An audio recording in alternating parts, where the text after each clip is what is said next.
Millionaires are basically middle-class people that are worried about money.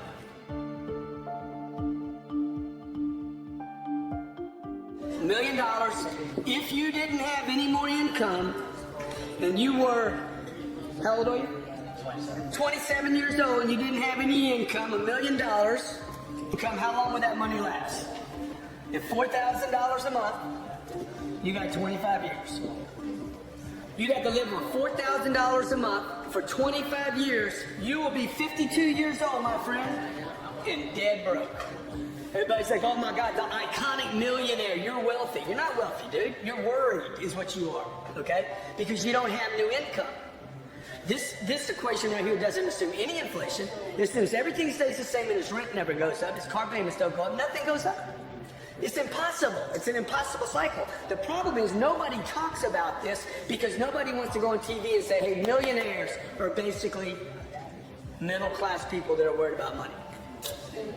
What if it took 10 million? By the way, I think that's the number. CNBC says it's 5 million. I think the number's really 10 million. Okay? 10 million with no new income, you could probably live the life you wanted to. So, number one thing you got to do is this. You got to change the target, and you need to look at the target daily. The target, you have the wrong target right now. If you're struggling, you have the wrong target.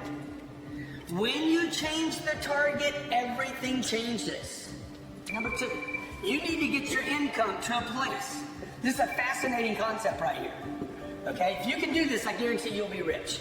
You need to get your income not to what pays your bills, but to where you can save 40% of your gross income is saved.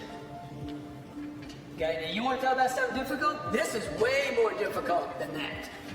If you can do this, you will get that.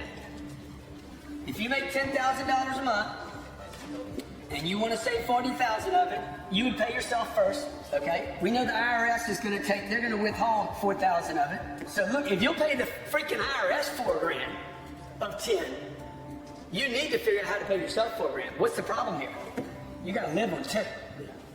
So just keep doing the math now. This is the math you need to do with your spouse. You need to keep working it out until you're like, he's like, let's go buy a new car. Yeah, we ain't got any money for a new car. That's why when I was 35 years old, no one knew that I was a millionaire.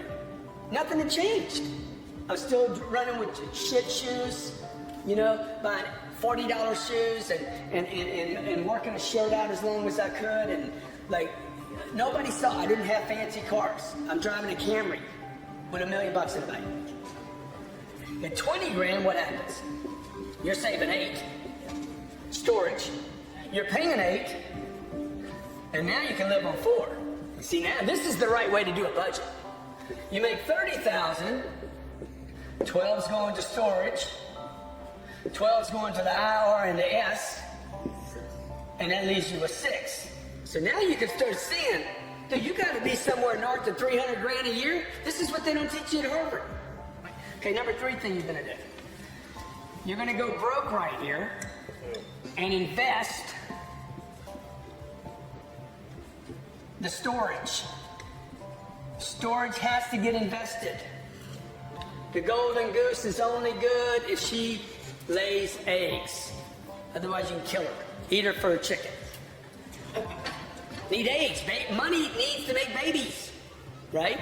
So your goal right here is to invest the storage money and continue to do that until this money over here, the passive money, is equal to your income. When you make this move right here, do not invest in anything that is a maybe. Warren Buffett says don't lose money, number 1. Number 2, don't lose money. This is the most difficult part of this in the beginning. Because you're starving here. Until you confront the real problem. The real problem is income. Don't own anything, dude. Just stack cash and wait till you can put it in something where it won't be lost. It just goes away for a while. And inflation over time, 5 years, 7 years, 10 years, one day you look up and like, okay, I didn't lose my golden egg. That thing is protected. I got a little drip every month from it. And you keep adding to that so the drip gets bigger and bigger and bigger and bigger. You know, when do you get off the treadmill? Whenever you want to.